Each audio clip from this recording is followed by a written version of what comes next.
વિઘ્નેશ્વરાય વરદાય સુરપ્રિયાય લંબોદરાય સકલાય જગદ્વિતાય નાગાનનાય શ્રુતિયજ્ઞ વિભૂષિતાય ગૌરીસૂતાય ગણનાથ નમો નમસ્તે.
પ્રવચનો સાંભળીએ, આપણો જે સનિષ્ઠ પ્રયાસ છે એ પ્રયાસને અનુગ્રહિત કરવા માટે ગુરુજી દ્વારા જે કોઈ અનુભૂતિ કરાવવામાં આવે, જે કોઈ પ્રવચનના માધ્યમ દ્વારા સમજાવે, આ બધા શાંતિથી બેસીને ગુરુજીના પ્રવચનને સાંભળીને ગદગદ થશો.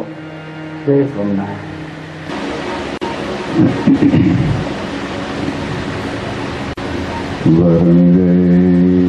શરમણીયદર્શનમ મંદહાસ્ય રુચિરાયનનાંબુજ પોષિતં સુરનરોત્તમૈરમોદા ધર્મનંદનમઃ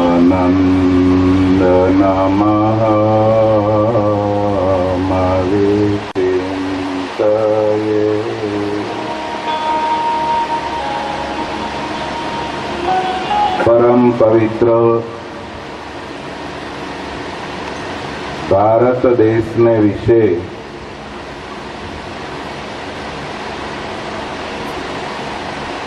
સુંદર મજાના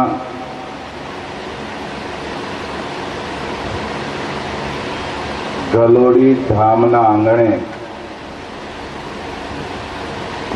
પંચદેવ સ્વામિનારાયણ મંદિરના આગળ પટાંગણમાં પરમાત્માની કૃપાથી ભાગીરથી ગંગા અહીં વહી રહી છે. હજી તો સ્વામી આજની કથામાં શ્રી ગણેશ જ કરી રહ્યા છે. હજી એટલી સુંદર મજાની રસપ્રદ કથા થશે, બહુ જ આનંદ આવશે. પરંતુ ખાસ આજે આપણને સમજવાનો છે, જાણવાનો છે, એ આપ સૌ કોઈને અમે સમજાવીએ છીએ. બહુ સારી રીતે, વ્યવસ્થિત રીતે ધ્યાન આપીને શ્રવણ કરજો. ભગીરથ આદિ જે કોઈ રાજાઓ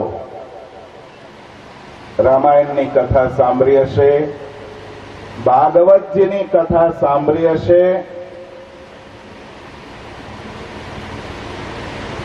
રઘુવંશીઓએ જે તપ કર્યું અને એ તપ શા માટે કર્યું, સગર રાજાના જે પુત્રો છે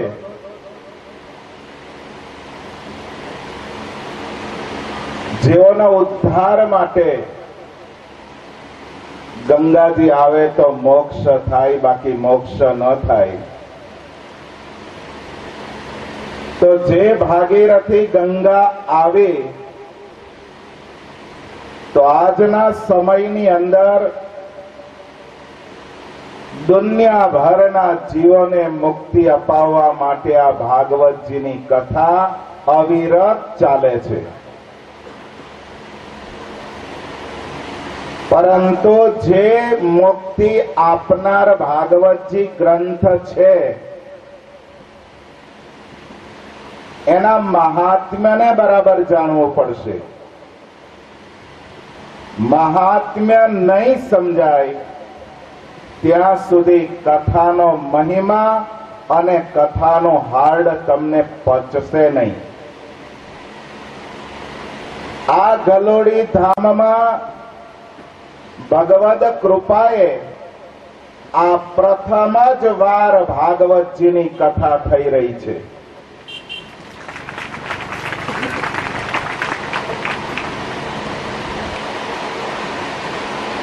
હવે આપ સૌ કોઈ સમજો, સમાજની અંદર આધિ વ્યાધિને ઉપાધિ તમામ જીવોને છે. જેટલા પૃથ્વી ઉપર જન્મે છે અને દેહને છોડે છે ત્યાં સુધી તમામ જીવો આધિ વ્યાધિને ઉપાધિથી દુઃખી છે.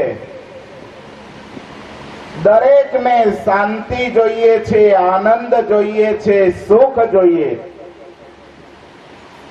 દુઃખની વાત એ છે કે જે સુખ સત્કર્મ ને પુણ્યના પ્રભાવે જોઈએ છે, સુખ જોઈએ છે, પુણ્ય અને સત્કર્મ કરવું નથી. પુણ્ય અને સત્કર્મનું ભાથું પ્રાપ્ત કરવું છે, પણ સત્કર્મ અને પુણ્યનો અનુભવ નથી કરવો.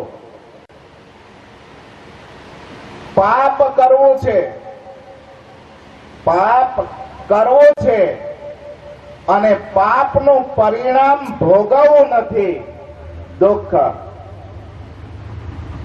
કેટલા અંશે આ વ્યાજબી વાત કહેવાય. દર શનિવારે બેસું છું, નોન સ્ટોપ 12 કલાક બેસું. કંઈક ના દુખડાઓ સાંભળો, મને દુઃખ પણ લાગે. કારણ કે ભગવાન સ્વામિનારાયણે મારા ઉપર એક કૃપા કરી કે કોઈનો દુઃખ મારાથી જોવાય નહીં. દયા આપી, પ્રેમ આપ્યો, સ્નેહ આપ્યો અને લાગણી આપી. આ મારા માટે દુઃખજનક છે. કોઈ પણ જીવાત્મા હોય એના માટે પ્રથમ શ્રવણ કરજો. પહેલામાં પહેલી મનશુદ્ધિ હોવી જોઈએ.